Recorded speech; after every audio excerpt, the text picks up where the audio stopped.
Hello and welcome, this is Gunner, and we're back with some more BattleTech and my continued look at the backer beta build and the single player skirmish mode that used to be the only mode available until very recently. Finally, we have the big update that I have been waiting quite a while for. It's been almost 2 months since the last update we had.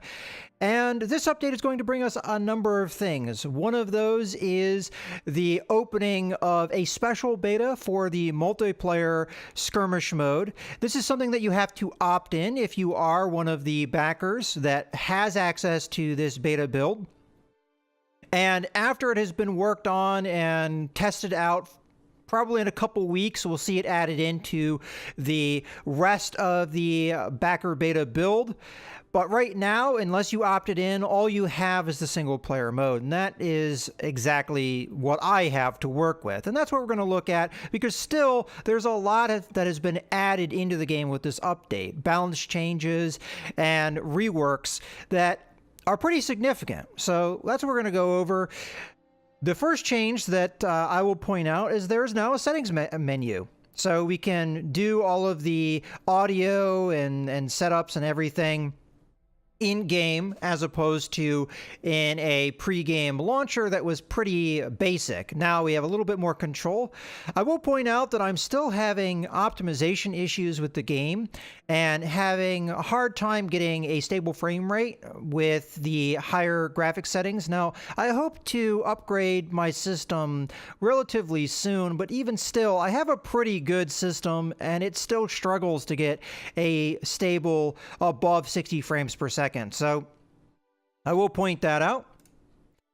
Let's go ahead and jump into the single player, and this is not really going to be anything new for us, what we have here. As a matter of fact, this is the first time I'm even looking at the update myself, so there's going to be a little bit of a learning process here. I'm going to have an adjusting process, as well as things that worked for me previously in the backer beta are no longer going to work because of some of the changes to mechanics and what have you. But one thing you may have noticed right away is that the pilots now have 2 abilities, not just 1 ability like they had before.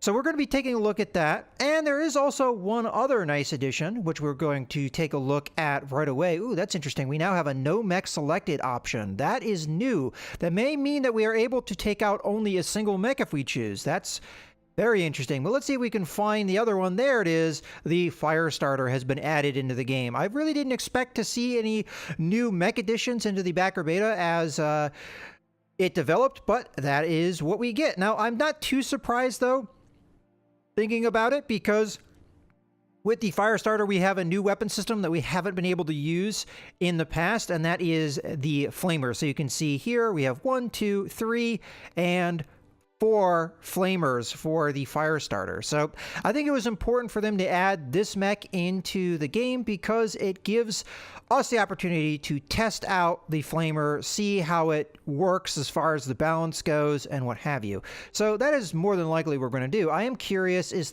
there a preset build that starts with the fire starter? May not. You may have to select it yourself. Oh, there we go. The light cavalry has the fire starter selected. Okay, so we may be jumping into things with this particular mech. I am pretty happy with this loadout overall, and this will give us an opportunity possibly to test some of the other systems that are in the game and how they have changed. Oh, I'm noticing that Blockade has had his... oh no, was Blockade always one of the ones that had the multi-strike? Blockade's not usually one of the pilots that I used quite a bit, but we're seeing that we have evasive move being added on to another pilot. All right, so we're going to go ahead and rock the light cavalry because it gives us an opportunity to use the fire starter. And who do we want to use for our opponent? I don't necessarily think that the...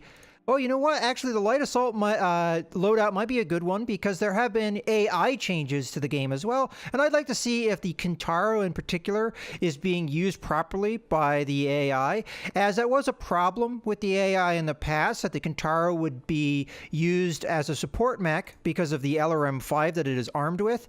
And it would just stay back and fire off that LRM-5 rather than... Ooh, I am noticing a little bit of overlay issues here as I've selected. More of a problem, though, for the AI selection here, but In any case, the LRM-5, the AA had a habit of just staying back and firing that off, and not really using the main firepower and the main strength of the Kintaro, which is in close damage. All right, well, let's go ahead and select these. I'll be using the river crossing map because it's one that we're very familiar with. Let's just jump right into the game as is, but let's take a look at our pilots first and see how they have changed. And it looks like, again, we have no mech warrior selection. Out of curiosity, just to see if it will allow me to do this, can I select this and run with only 3 mechs? It looks like that's exactly what we can do, so that's very interesting. So this will give you a lot more experimentation of what you can do with the loadouts, and very interesting, especially at the lower budget levels. I mean, you could go in with a single Atlas against a full lance of 4 mechs if you want, which, you know, I think adds a lot more fun things that you can do with this particular backer baiter. So I'm going to go ahead and load up our cavalry, and we'll go ahead and jump into the match here. Mech warriors, prepare for combat. Now, one thing that I noticed that popped up, and this might only happen when you change the graphics settings. No, it happens as soon as you load in. There's now a frame rate indicator. I don't really know how accurate this is because the recording software that I have is not matching these numbers, so I really don't know if these are accurate or not. I will also point out that with my test runs, I just did a few brief test runs where I jumped in the game. I kind of feel like with this new update, we're having maybe some optimization issues, as I'm noticing that I have quite a bit like lower frame rate than I used to have. Before, with the same settings that I'm running right now, I used to be able to get a stable 60 frames a second plus. According to my recording software, I am not achieving that. I am not too far off that number, but I am pretty consistently below 60 frames a second. So I'm not sure if that's going to affect the video itself. Now over here, and this little indicator, it looks like we're sticking around about 70 frames a second. But again, my recording software is saying that it's lower than that. So again, I don't know if this is accurate or not. And as far as I can tell, there's no way of turning this off. So we're just going to have to deal with that number in the corner. In any case, with that being said, let's go ahead and jump into some changes that we can see right away. And one of this is the morale bar has been removed. That is no longer in the game. Let's go ahead and take Arc Light here and move her over here. Confirmed. Now, Arc Light had the Master Tactician ability before, but now she's added on the sensor lock. Now, sensor lock is one of the things that has been changed in the game. This no longer is going to, well, it's going to give you line of sight like it did before, but no longer is it going to completely strip evasive. And also evasive has been changed quite a bit. So we have a couple pilots that have evasive move as their ability. And the one thing that is different with this is everyone generates evasion now. It's no longer only achieved by sprinting. And it is going to be kind of a combination of the defensive bonus that you used to get for moving and the idea of evasion overall. No longer do you have a dodge chance. It's just going to make you harder to hit. So what the evasive move does, the ability, is it just adds more quote-unquote charges of evasion. So the more you move, the more charges of evasion you're going to build up. And I believe this may be this bar right here. I'm not exactly sure. We'll have to see as we move around here. As a matter of fact, we might be able to indicate that with our locust. Whether or not it will allow me to select arc light. Okay, so I'm not exactly sure.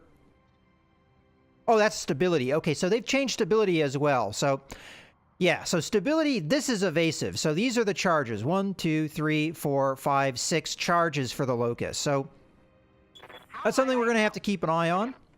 And it also is showing on the map, I can see how many charges I'm going to build up as I move, which is a great addition as well. We also now have Angel of Death on Paradise, which is a new ability for him. I don't know. Yeah, the Firestarter does have jump jets, so we will be able to utilize that as we move around here. I'm going to go ahead and keep the Firestarter with the Locust. Let's put Paradise up here. Now with this weapons loadout, we're going to be fairly close in, as most of our weapons are machine guns and flamers, which are extremely close range. And then we have Blockade over here and the Jenner, who has multi-target and evasive movement. And what I'm going to be testing out in this particular video is the idea of keeping yourself moving and seeing how effective of a strategy that is. As that would be a pretty standard strategy to use in the original tabletop game, and I think that the change of the way evasion works is more in keeping with the way that the tabletop game worked. So it's a little bit more natural to somebody that is more familiar with the tabletop game. So it's a welcome addition. I'm actually quite pleased with the way evasion works, and it's going to strengthen lighter mechs quite a bit, make them harder to hit, and it's also going to remove the way that the game, that one element of the way the game worked before, where if somebody had evasive move, they could put that in an assault mech and it would be just as defendable or defensive of a thing to have as you would have it in a light mech, which doesn't make a whole lot of sense, and that makes light mechs a lot weaker, and it makes assault mechs or heavier mechs a lot stronger. So this balancing, I think, really needed to have happen. Speaking of balancing, other things that have changed is that the ballistic weapons have been changed. Specifically, the AC-5 and the AC-10 have been lowered in damage a little bit. And this was just because those weapons were overperforming, and it was felt that that change needed to be made. Now, one thing that has also been changed is the way the AI is going to behave. I know that the AI now has the ability to use abilities. Before they could not. And now they also have the ability to call shots, which before they did not. I'm not sure if they can reserve moves. That wasn't something that was specifically said in the update, but why don't we reserve and see what the AI does? If the AI just moves, well, then maybe they are, you know, still not really having that ability. But we'll see. We'll see as we go through here. So far, I don't really have any mechs that have that strong of a long-range support ability. So to be honest with you, the Locust that we have is not really going to be as strong for us with the sensor lock ability, because we really don't have a way of following that up at the moment. Well, I'm noticing that we have a little bit of a different graphic here. As I've selected this mech, we now have a little arrow, circling arrow around the mech. Now, I did see in the key bindings there was a way of changing from one mech to another. I don't remember what that key binding is, but another way we can do that is just select, for example, Paradise. Now, I think, to be honest with you, the best choice that we have here is to, again, reserve. So we're going to reserve, see what the AI does. This is becoming a target-rich environment. I am going to reserve again. At this point, we really don't have an obvious target. Although I think one has just presented itself right here. So that is a, let's see, we've got a medium mech. So we don't know enough information about this. This is where your tactics skill of your pilots is important, as it gives you a little bit more information. For example, let's say the Jenner is the one that is able to see this mech with its sensors. This pilot's tactics might not be that great, so we're only getting medium mech, whereas this mech, whoever's seeing this mech, is having a little bit better tactics, so we get a little bit more information. So we know that this is a 55-ton mech. All right, with that being said, I'm going to go ahead and move the Locust. We're going to use just a standard move here rather than a sprint. We'll keep in behind cover so that we're not going to be exposed. Let's move. And then I'll use sensor lock on this mech here. If they're in range, which they weren't. Whoops. So I can't sensor lock this mech because it's out of range of my sensors. You see that blue line right there? Just out of range. So my bad. We're just going to brace up the Locust. we're going to have to use the old-fashioned way of getting line of sight. Now, this is another thing that has changed, and I'll demonstrate that here with blockade. So you'll see over the mech, there is a red eye. That indicates that the mech, once I finish this move, will be able to see me. This is a very welcome addition because before you kind of had to guess whether or not the opponent could see you or not. In this case, we actually know, in fact, that this mech that we will be attacking can indeed see us. So that's good to know. So with this, it looks like the most that we can build up is, I can't really quite make out how many charges we have there, but it looks like maybe 6.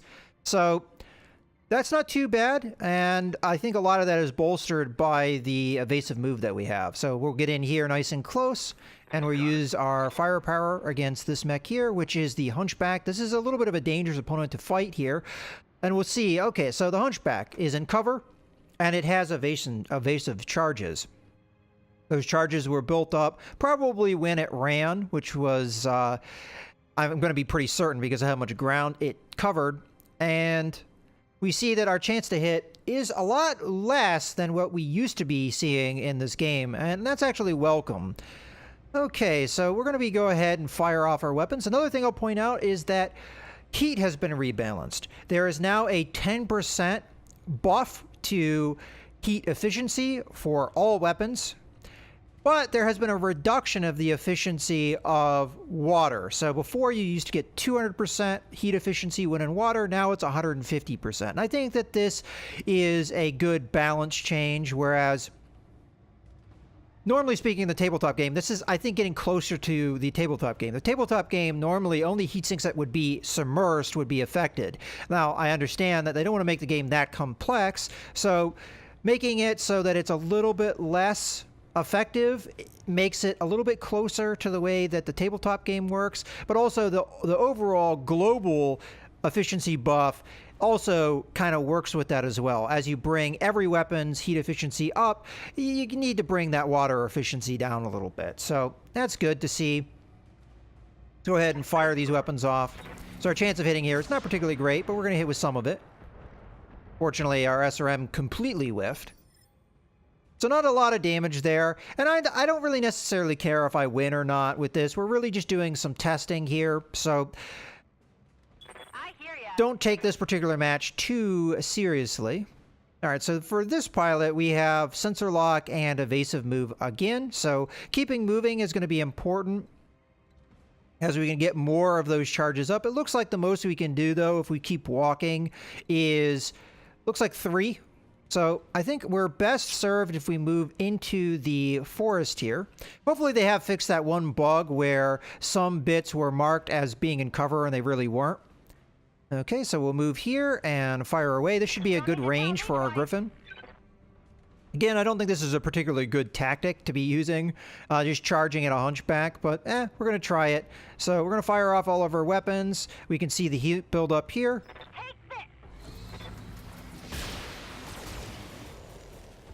I'm really curious to see what the Kintaro does, because I want to see how much the AI has been improved. Because if this Kintaro sits back and just shoots LRMs at us, then really they have some work still to be done. Reporting.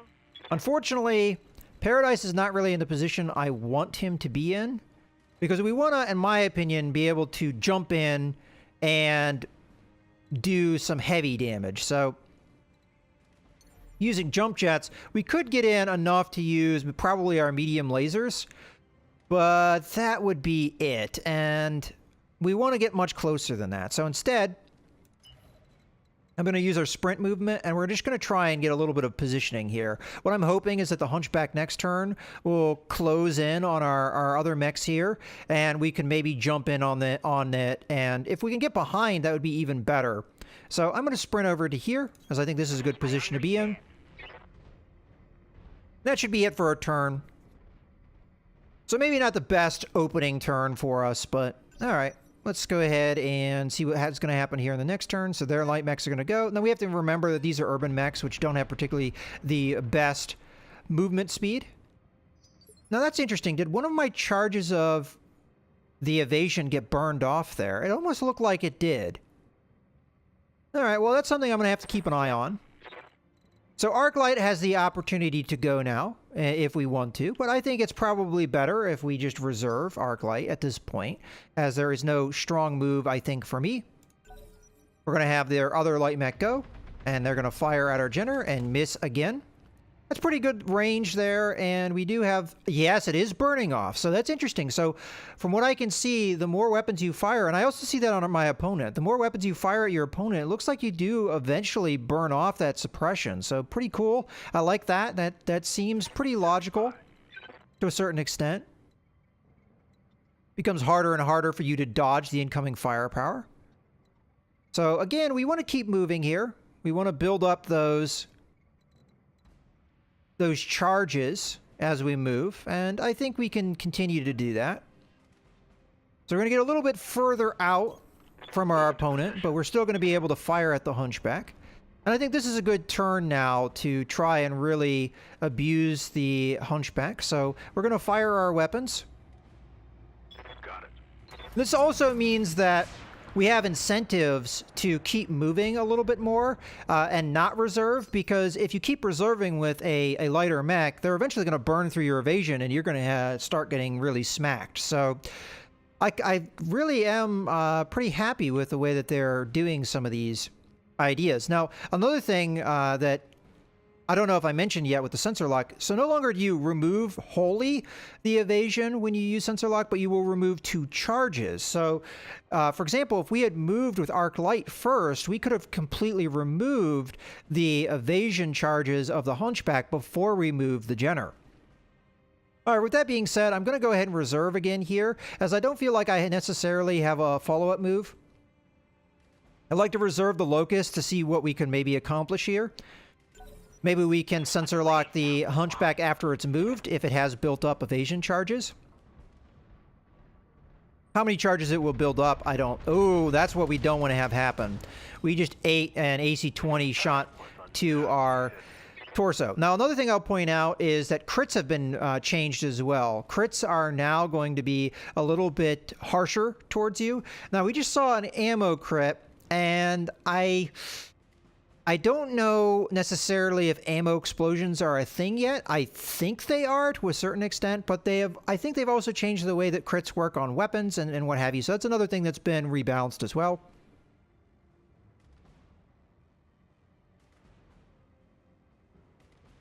All right, so if we want to keep going after the Hunchback here, I think our best opportunity is to move our Locust in and sensor lock him. This is going to, I think, give a bonus to our attacks, but it's also going to remove the 1 evasion that he has, so bringing him down to nothing. And he doesn't have any cover or anything like that, so this is a pretty good move in my opinion. So sensor lock up. Okay. Let's see what the Kintaro does. This is the important thing. So if the Kintaro... It didn't stay back. I think that's important. Yeah, perfect. That's exactly what a Kintaro should do. So they killed my Jenner. So we've finally seen a Kintaro being implemented correctly. In the past, the AI would have just stayed back where it was and just fired off an LRM-5. So I'm very happy to see that. Finally, Kintaros are actually working the way that they should, being commanded by the AI. And that's actually a really hard blow to us at this stage of the game. Now, we got unlucky eating an AC-20 shot to our center torso, which made it fairly easy for the Kintaro to finish this off. All right, so let's now talk about Fury, because this has been a little bit of a change to the game. So before you had morale.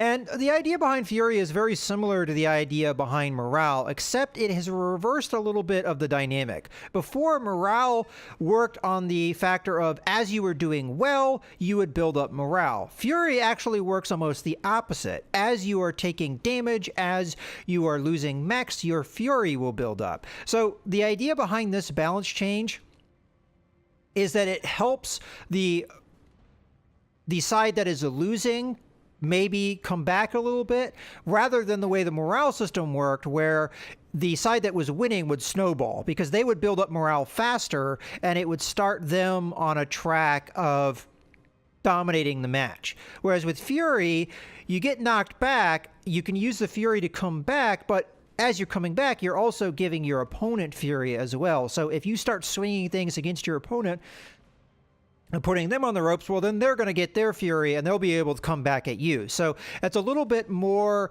of a recovery effect rather than a domination effect that we saw with the morale system. But otherwise, it does more or less the same thing. Okay, with that being said, now let's counterattack the Hunchback here. So with Showboat, Commander? we want to keep moving, because we do have evasive move as a ability. So now we have to make the choice. Do we want to come over here and get more charges of evasion, or do we want to come over here and get the cover? Well, I think one charge of evasion is worth the cover. Now, coming in this close, I'm going to make my LRM-5s less effective, but let's go ahead and do that anyway, as we do want our Griffin to be tanking a bit for our team. All right, so we can see the massive benefit of not only having sensor lock here, I think at least it gives a buff. I hope I'm remembering that correctly. It doesn't necessarily say that for the tooltip, but I think it does. But in any case, let's go ahead and fire off our weapons.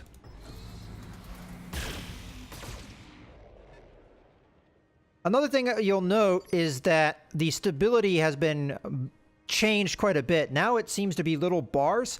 Now, this is my first time experiencing this update, so I don't know exactly how it works, but from what I understand, you build up that stability loss or the lack of stability a lot less frequently. It tends to come in chunks, I guess, is what is represented by that bar. So you're going to see a lot less stability loss than we've seen in the past. It's not going to build up or accumulate as much as it did before. But once it does build up, it's going to be a little bit more to contend with, it looks like, from what I can see. All right, so now that we've done that, we can move Paradise here as our remaining last remaining mech. And again, we're going to want to get in nice and close to be able to use our weaponry at its most effective. And it looks like with this move, we have evasive move. And again, before with evasive move, it only worked on normal moves. It looks like we're getting this regardless of the movement type. So a extra evasive charge, I think it's supposed to be 2, up to the maximum of 6. So okay, 6 might be our maximum anyway, so we might not be getting that much of a benefit from evasive move, but I am curious now if this is apparently working on all types of movements, so that's pretty cool to see. So in any case, we are going to want to get up close and personal here, make sure we're in range of all of our weapons, and we'll go ahead and attack the side. Now we get to see what the flamers are going to do for us. We're also in the water, so it's going to give us a little bit of help with our heat dispersion, as these flamers are going to build up a significant amount of heat for us. So we've got a pretty good chance to hit with all weapons, so we're going to fire off all of our flamers, all of our machine guns, all of our medium lasers, and let's see how we do. And this is the first time I'm seeing the effect from the flamers. Oh wow, we have... It looks like we built up heat enough that we got an ammo explosion. I'm not exactly sure. Either that or we ate through the armor enough that we got an ammo explosion. So that is a confirmation. We do indeed have ammo explosion. Now, it may not be as devastating as it is in the tabletop game, where usually speaking in an ammo explosion, it's just going to straight up kill you. But we just totally ripped this section of the torso off, taking the arm with it. So in that way, we have pretty much removed the threat of the Hunchback pretty significantly here. Now, the Hunchback can come in and punch us and what have you, but pretty good. We also have built up heat on the Hunchback quite a bit, and that's the benefit of a flamer. So that was a pretty good move for us. It allowed us to come back a little bit here, and hopefully we can recover from that early loss. Okay, so at this point, we can move with our Locust, and we can attack here if we want. But I really don't have necessarily a strong move, so I'm going to go ahead and just reserve for now. Okay, they're continuing to fire at my Griffin and continuing to miss, but they are chipping away at that evasive. Okay, so now we have an opportunity here to move with Paradise. And I am going to want to get in behind if I can manage it. Now, the one thing that we have to keep in mind here, though, is that as much as I may be able to get in here on the rear armor, the weapons that I have build up a lot of heat. And if I'm not careful, I may run into some problems with that. But we do want to get at the rear armor of a Hunchback whenever possible. So I'm going to try it. We'll see how we fare as far as heat. But honestly, we might be better off staying in the water. But we're not jumping this turn, so maybe we'll be okay. I also did not move a lot this turn, so we didn't build up that many evasive charges. So this is kind of a risky move here. So let's see our heat buildup. Not too bad this turn because we didn't jump. But this is a lot of firepower that's going to be hitting the rear armor, which is not particularly good on a hunchback. So let's see what kind of damage we do here. As you wish. And again, we're going to have that continued heat buildup. Let's watch the heat bar of our opponent. So look at the heat buildup there. We're also getting internal damage to that hunchback because of the heat buildup. And as a result, we have almost taken this hunchback out of the fight for this at this moment because it's built up so much heat. It's not going to really be able to respond with a whole lot. I probably will have to spend this turn recovering from the heat buildup. So let's go ahead and reserve and let's see what it does in response. Now, it might come over and punch me, which is a threat. Okay, it's going to use its precision strike ability. Yet again, the AI has that ability to use abilities now. But what has the AI done? It has given me its back. So we're going to, of course, take the back. Now, we want to keep moving because we do have a evasive move. So the more that we can keep moving, and honestly, we want to get in there so we can actually see our opponent as well. So it looks like we'll be on the rear of our opponent if we move here. And we'll get at least a couple charges of that evasion, so that's good as well, and we stay within the cover. So if our mech continues to get shot at by the enemy, then that works in our favor. But the important bit here is that we're going to be firing on pretty damaged rear armor now. So let's go ahead and fire off our weapons. Roger, Commander. Hopefully getting good hits here. Okay, pretty good damage, and we've blown off the other torso section, so now our opponent is fairly crippled, although it does still have that head laser that it can fire at us. It's just a small laser, though. Okay, they're going to start firing at our fire starter here with an LRM, and that was probably because that's the only mech that our opposition could see, because the Hunchback has turned its back to the Griffin here. Okay, now Arc Light has a really good opportunity to come in here and do some damage to the rear of the Hunchback. This is not going to be a great opportunity, but it's worth taking. It's just going to be the medium laser, but as we've stripped out a lot of the armor of the Hunchback, it's still worth trying. So let's fire this medium laser. Here we go. Hopefully getting a shot here. Didn't drop them because it's just a single medium laser, but we might be able to drop them here with Arc Light in the next turn. So we'll try that. Okay, we are going to take a little bit of damage here There's a hole in my armor. from the AC-10 of our opponent. Aye, aye. Okay, so now we're going to move in with the Locust, getting in as close as we can, keeping in mind that we are building up evasion as we move. So moving further is going to make us harder to hit. And we should also be blocking the line of sight to the Kintaro. If we are able to drop this Hunchback, it's possible that our opponents will no longer have a vision on us, so our Firestarter will be in a better position. Also, machine guns have a bonus to damage exposed internal structure, so we might actually be able to drop this Hunchback with the machine guns. And that is exactly what we did. So down goes the Hunchback. And we're back into this fight.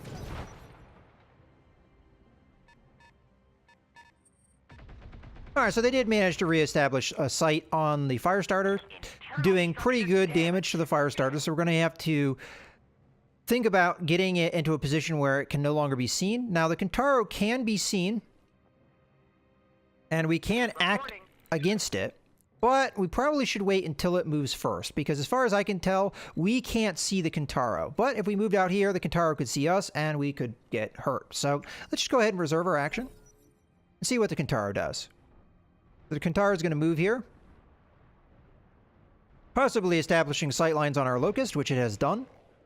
And it fires off a single medium laser. It's possible that the Damage minimal. Kintaro has built up quite a bit of heat at this point, so this is actually a good opportunity to go in and attack with our Firestarter. If that heat is indeed... Oh, no, the heat's not that much. Okay, so it's possible that the mech was using an ability. I don't know what pilot is in here, so I don't know what abilities that pilot has to use. We could try a sensor lock here, and that would burn some of the evasion away, but of course that would be Showboat doing it. And considering the showboat is a lot of our damage, probably not the best idea. So I'm just going to move up here, get our couple charges of evasion, and we're going to go after the Kintaro here. Got it. Range should be good for our LRM-5, although again, we're having to deal with these evasion charges, so our chance to hit here is not particularly great. Commencing Alpha Strike. Okay, we did manage to hit with a large laser and get some of those LRM-5s to hit. Alright. Reporting. Now the good thing is, with that move, we have burned off a good portion of the enemy's evasion here. So this is going to give my Firestarter a good opportunity here.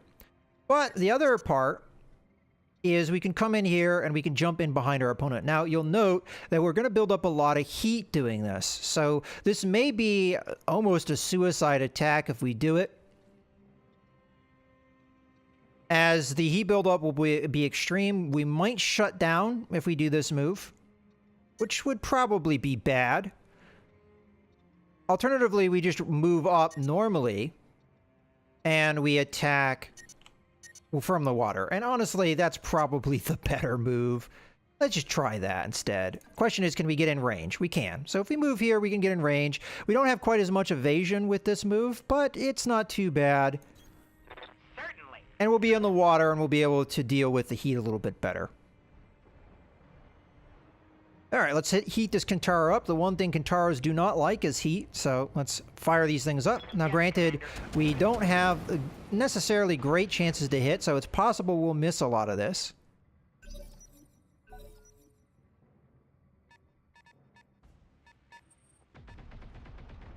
They continue to hit me with that AC-10 fire, which is bad. Yeah, definitely bad. Okay, so I'm here. Arclight can come in and respond to the Kintaro here. We would build up decent evasion if we moved here, and we have a good attack of opportunity on the Kintaro, which at this point only has a single evasion charge. We might want to burn that away with the Locust. This is probably a dumb move, but I'm going to do it anyway. On my way. If I was the Kintaro pilot, I'd just turn and smack the Locust. But granted, the Firestarter's on the ropes too, so either would be a good target. And honestly, the Firestarter is quite a bit of a threat from what I see so far in the game. So let's go ahead and fire these weapons up. This is not that bad of a chance to hit, although we are missing a bit with the machine guns there. And we burn through that last evasion charge. So here's going to be, yet another hit there. We're going to lose our arm, which is probably a good portion of our firepower. A little bit of it. Okay, so at this point, Paradise is going to continue to move. We've cooled off enough that I think we're going to try a jump here. So we're going to jump in behind my opponent and go after that rear armor. Have we really lost all those flamers? Oh, we might have lost the torso section too. Okay, so we really don't have that great of an attack anymore in our Firestarter.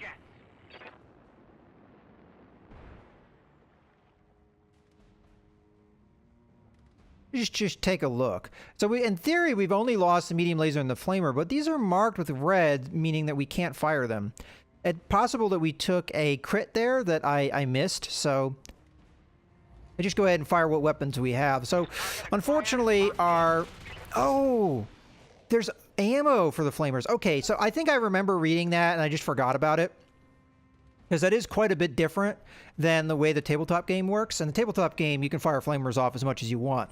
It appears that the flamers do have ammo now, so that is why we couldn't fire the flamers anymore. Armor breach. So the Kintaro did exactly what I thought it would do, which is go after our Locust here. Commander? So it's starting to get to the point where we're probably going to lose this fight. Fury is unfortunately just shy of giving us enough to get an attack here. I might be able to use my jumping movement. I can't quite get in behind, unfortunately, with the Griffin. Just don't have quite as much movement as I need. So what I'm going to do instead is I'm just going to do a normal move. We'll build up our evasive charges, and we'll just come in straight at the Kintaro and do what kind of damage we can. Although I honestly think we're in dire straits right now as far as it comes to winning this particular match.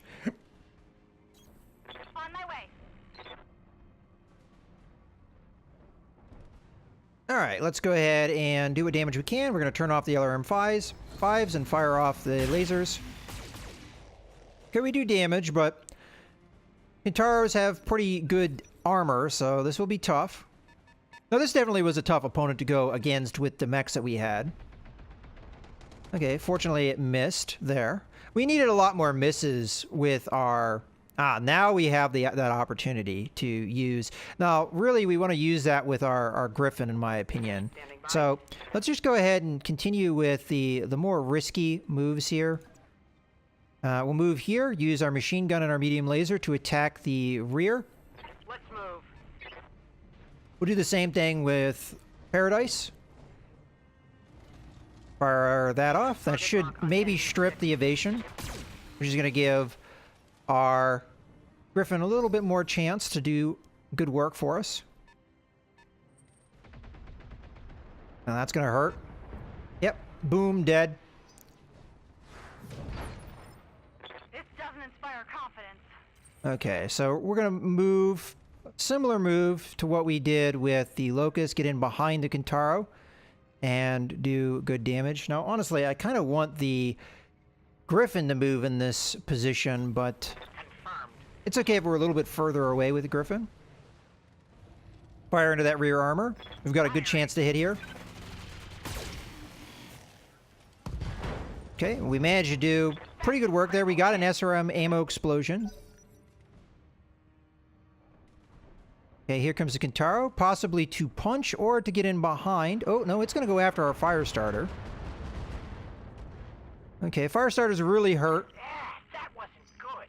But our Griffin, which at this point is pretty much untouched, has a really good opportunity here to get in behind the Kintaro without using jump jets, which means we're going to have a lot better chance of dealing with the heat that we can build up here. And we're going to go ahead and fire what weapons we can into the rear arc here. Targeting enemy 6. Please hit. See, that's what we didn't need to have happen right there, is miss like that.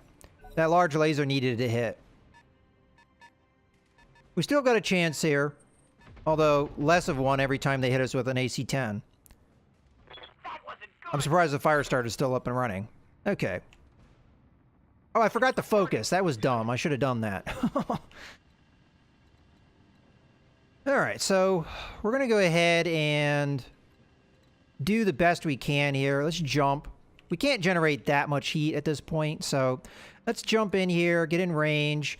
The machine guns will do good work for us on the armor that has been stripped if we manage to hit that.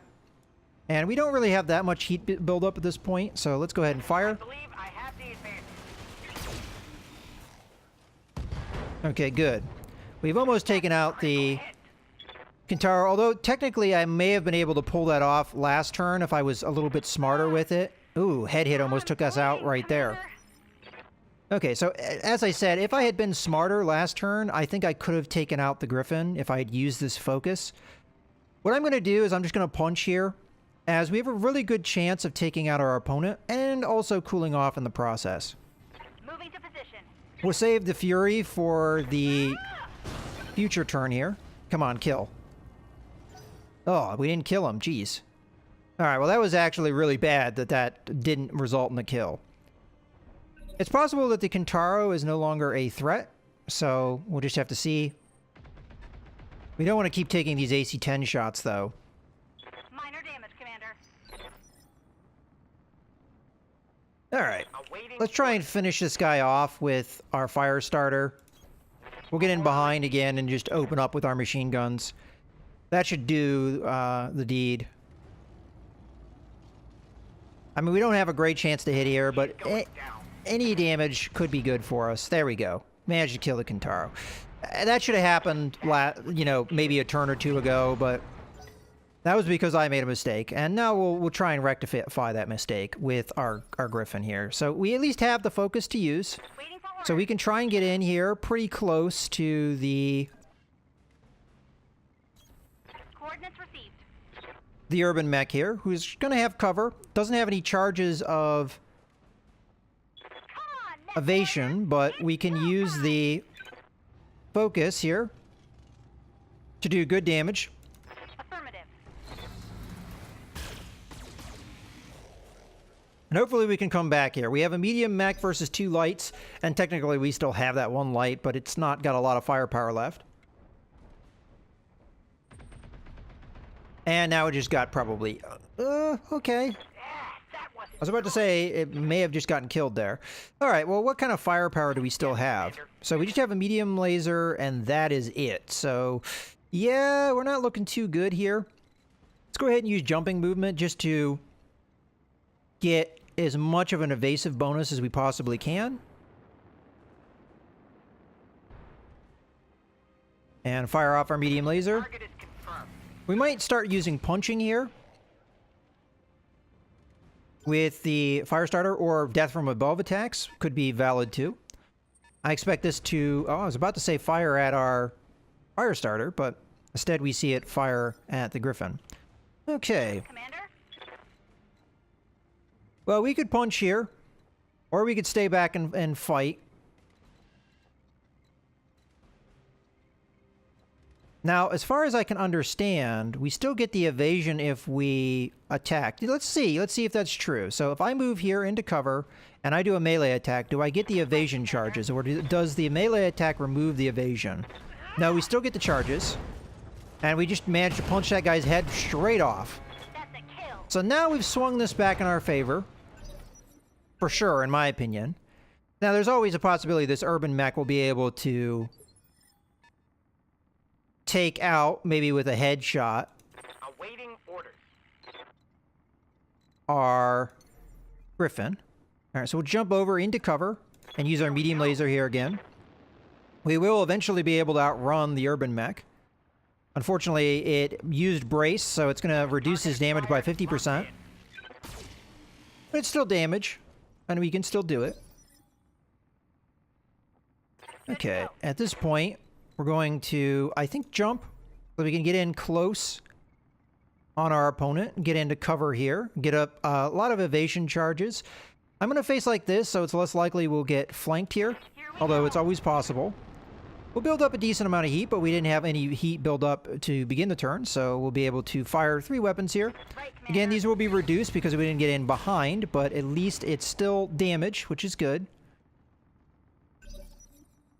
Urban Mech is pretty good as far as armor, though, for its weight, so... okay, there goes our Firestarter. So it's now down to the Urban Mech and the Griffin to finish this off. Commander?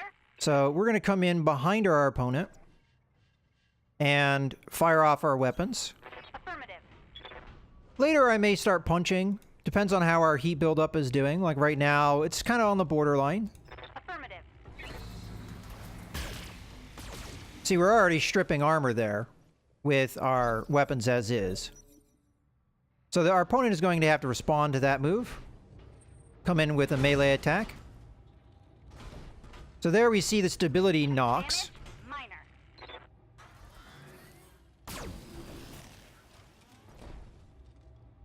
Armor's holding. Okay, so at this point, Good to go. we can... If we stay still, I can't hit him.